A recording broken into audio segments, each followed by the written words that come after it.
सभी को नमस्कार। मैं शिशिर कुमार राय स्वागत करता हूं आप सबको सक्सेस विथ शिशिर चैनल में।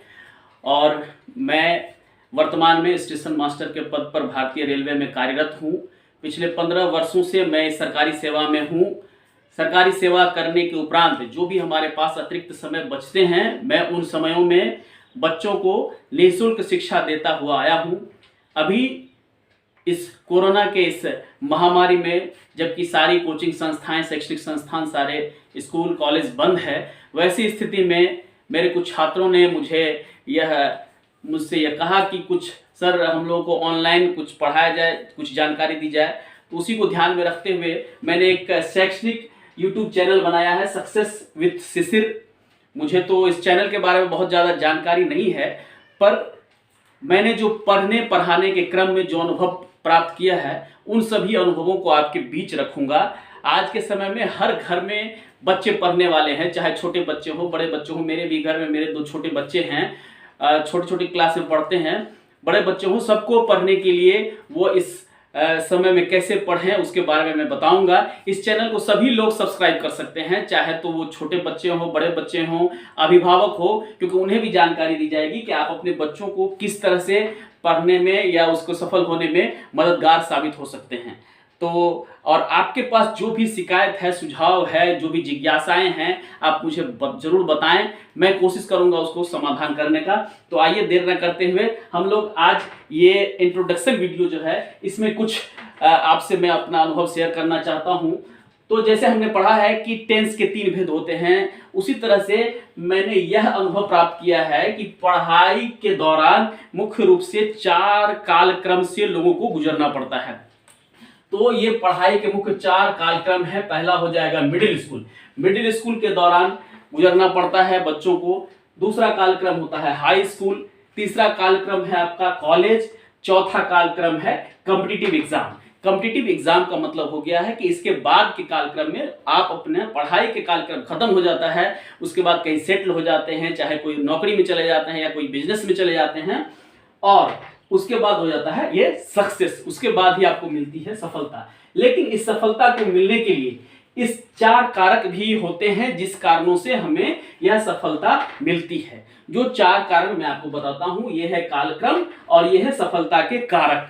सफलता के कारक में सबसे पहला कारक है हमारी माताएं, हमारे पिता, हमारे गुरु और हमारे परिवेश। हम किस प्रकार के परिवेश में हैं, इस दोनों का जब संयुक्त रूप से एक बेहतर रूप से सम्मिश्रण होता है, तब हमें सफलता प्राप्त होती है। ये सफलता का जो ये हमें मिला है, ये मकान, ये इस तरह से यूं ही नहीं मिलता है।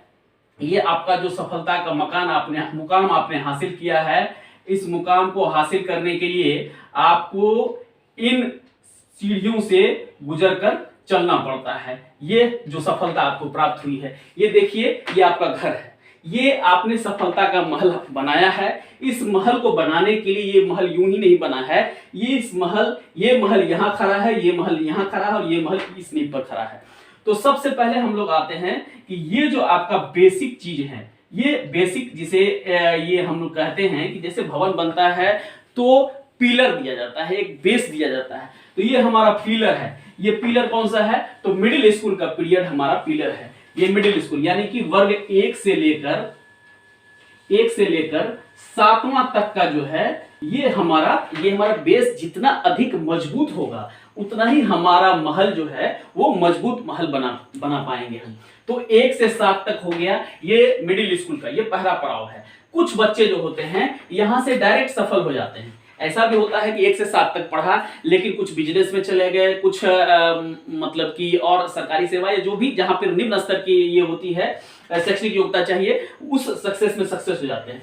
दूसरा स्तर हमारा आता है ये एक लिल्टन की ढलाई। जो आप लोग समझते होंगे कि मकान जब हम बनाते हैं तो पहले हम नींव मजबूत करते हैं, उसके बाद एक लिल्टन की ढलाई करते हैं, मतलब छत बनाने से पहले। तो ये हमारा दूसरा स्तर आता है, जिसको हम लोग कहते हैं हाई स्कूल। और हाई स्कूल के पीरियड में हम लोग वर्ग 8 से लेकर और 10 तक, वर्ग 8 से लेकर 10 तक, यानी कि ये जो हमारा पीरियड है वर्ग 8 से लेकर 10 तक, जब हम यहाँ पर 10वां तक में आ गए तो ये एक सीढ़ी को हमने हासिल कर लिया, मुकाम हासिल कर लिया। कुछ बच्चे यहाँ से भी सक्सेस पर पहुंच जाते हैं और उसके बाद हमारा पीरियड चलता है वर्ग 10वां से लेकर 10 से तो हम वहां तक आ गए थे 11 से लेकर सफलता तक, 11 से लेकर सफलता तक हम यहां रहते हैं। और ये पीरियड हमारा जैसे ही खत्म होता है तो हम इस ऊंचाई को प्राप्त कर लेते हैं। तो इस ऊंचाई को प्राप्त करने के लिए हमें यहां से शुरू करना होगा। बहुत सारे बच्चे ये सोचते हैं कि नहीं हम जो है डायरेक्ट सक्सेस कर जाएंगे, तो वो सक्सेस हमारा उतना महत्वपूर्ण नहीं होगा। अगर हम इस बेस को मजबूत कर लेते हैं, फिर हम अपने लिंटन को मजबूत कर लेते हैं, फिर हम अपने छत को मजबूत कर लेते हैं, तो हमारा यह सफलता सुदृढ़ हो जाएगा, जिसको कि कोई हटा नहीं सकता, हिला नहीं सकता है। तो अब आइए कि इस चीज में जैसा कि मैंने बताया आपको कि माता पिता गुरु और परिवेश की जिम्मेदारी होती है, तो किस किस क्षेत्र में किन लोगों की महत्वपूर्ण जिम्मेदारी होती है। तो सबसे पहले वर्ग 1 से लेकर 7 तक में इन सभी लोगों की प्रमुख जिम्मेदारी होती है हमें सफलता दिलाने में। इन सभी लोगों की प्रमुख जिम्मेदारी होती है। तो सबसे पहले वर्ग 1 से 8 तक इन सभी लोगों की तो जिम्मेदारी हमेशा हमारे लिए काम करता है, लेकिन वर्ग 1 से लेकर 8 तक में माता का दायित्व सबसे अधिक होता है। माता का दायित्व सबसे अधिक होता है। क्यों? क्योंकि आप जानते हैं कि आज का जमाना हार्ड वर्किंग का नहीं, स्मार्ट वर्किंग का है। स्मार्ट वर्किंग कहने का ये मतलब है कि आपको बच्चों को किताबी कीड़ा नहीं बनाना है कि सिर्फ पढ़ते रहो पढ़ते रहो पढ़ते रहो। उस समय में हमें कल्चर सिखाने होते हैं, यानी बच्चे को कैसे उठना चाहिए, कैसे बैठना चाहिए, पूजा पाठ, अब जिस भी धर्म से संबंधित आप हो उसके बारे में जरूर बताएं, कैसे बड़ों को इज्जत देना चाहिए, किस तरह से लोगों के साथ व्यवहार करना चाहिए। उन सारी चीजों की प्रथम पाठशाला उसकी माँ होती है। तो वर्ग 1 से लेकर 7 तक के बच्चों में माँ का दायित्व बहुत अधिक बढ़ जाता है। तो इस बात को ध्यान रखना है हमें कि जब 1 से 7 तक हो, इन सारे लोगों का दायित्व तो है ही, इसके साथ साथ माँ का रोल सबसे अधिक होता है इस उम्र के बच्चों में। इस उम्र के बच्चे अगर सही सलामत निकल गए, एक अनुशासित ढंग से आगे बढ़ रहे हैं, तो फिर दूसरा सीढ़ी आता है हमारा ये 8 से 10वें तक का। इस दौरान हमारे पिता का दायित्व जो है वह बच्चों के लिए बहुत अधिक हो जाता है। वो सारे चारों लोगों के अलावा पिता का दायित्व बढ़ जाता है। अब पिता का दायित्व इसलिए बढ़ जाता है कि यहां से वर्ग 8 से लेकर कॉलेज तक के पीरियड में बच्चों को बहकने का बहुत अधिक डर रहता है, यानी बच्चे गलत संगत में चले गए। अब पिता का क्या दायित्व होना चाहिए? तो उस दौरान पिता का दायित्व यह होना चाहिए कि पिता अपने बच्चों को गाइड करे। कैसे गाइड करे? वो बच्चे समय से स्कूल जा रहे हैं कि नहीं जा रहे हैं, शिक्षक से फीडबैक ले, वो होमवर्क बना रहा है कि नहीं बना रहा है, क्लास में उसका क्या पोजीशन है, बच्चे कहाँ गए नहीं गए। थोड़ा सा पिता को सख्त होना पड़ता है, क्योंकि जब बच्चे 7वीं क्लास से ऊपर चले जाते हैं तो माता के बातों का उतना असर उसके पास नहीं होता है, तो उस समय पिता को थोड़ा सख्त रुख अपनाना पड़ता है। और ये बहकने का जो ये उम्र है, इस उम्र को पिता को कंट्रोल करना पड़ता है। तो 8वीं से लेकर 10वें तक में और उससे थोड़ा सा आगे कॉलेज के इंटर तक में पिता का दायित्व अधिक बढ़ जाता है।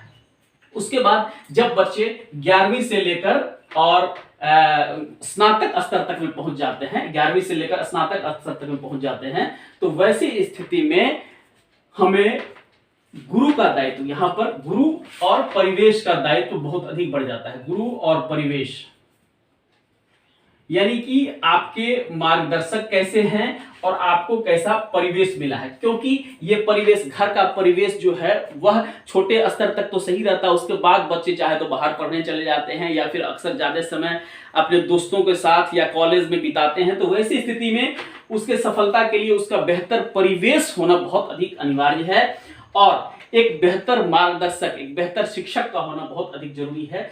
इस दरमियान में इसका बहुत अधिक बढ़ जाता है। और इसमें सबसे अधिक दायित्व किसका बढ़ जाता है? इसमें सबसे अधिक दायित्व बढ़ जाता है स्वयं का।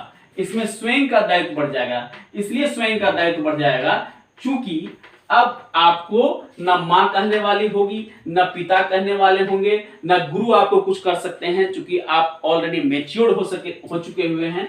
तो इस दरमियान में स्वयं का दायित्व बढ़ जाता है। अगर इन सारी चीजों को, सभी अपनी अपनी जिम्मेदारियों को समझते हुए अगर इस पर किसी भी बच्चे पर मेहनत किया जाए तो उसको सफल होने से कोई नहीं रोक सकता है। ये यहाँ पर जो है उसका सफलता का पताका जो है वह सक्सेस का जरूर लहराएगा और वो बच्चे जरूर सक्सेस होंगे। और ये सक्सेस प्राप्त करने के लिए अब मैं आप सभी से, जो भी छात्र हैं, पढ़ने वाले हैं, उन सभी से यह आग्रह करता हूं कि middle school, high school, college, ये जो बेस है, इस बेस को सभी छात्र बनाएंगे, उसको ध्यान में रखते हुए ये सफलता का मार्ग प्रशस्त करेंगे। और सफलता के जो कारक हैं, हमारे माता पिता, गुरु और परिवेश, इन लोगों से भी मैं आग्रह करता हूं कि अपने बच्चों को उचित मार्गदर्शन दें, माता पिता उचित संस्कार दें, और परिवेश, जो दोस्त हैं, वो अच्छे परिवेश उत्पन्न करें, ताकि आप सभी लोग सफल हो।